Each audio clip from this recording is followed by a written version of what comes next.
Mae'r dywysoges Esyll yn gorfod priodi y brenin Marc o Gernyw.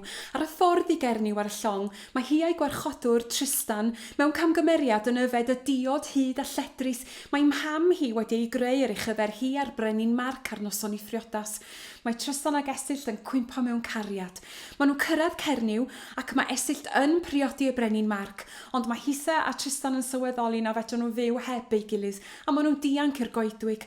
Mae'r brenin Marc yn ei canfod nhw yno, ond oherwydd ei fod o'n galon galed, mae o'n maddau iddyn nhw. Mae Tristan, oherwydd ei agrwydd, yn dychwelyd i'w gartref yn Llydaw a mae Esyll yn mynd yn ôl at y brenin Marc. Mae Tristan wedyn yn cael ei anafu mewn brwydr a mae o'n gofyn i gyfaill iddo fo i fynd i nôl Esyll mwyn iddo gael ei gweld hi am y tro olaf cyn iddo fo farw. Ond mae o'n cael y wybodaeth nad ydy hi ddim yn dod ei bod hi mewn gwirionedd yn dod.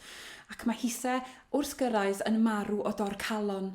Mae'r brenin Marc yn gadael i'r cyrff gael ei claddu gyda'i gilydd ac oherwydd ei cariad mae yna fiaren yn tyfu yno.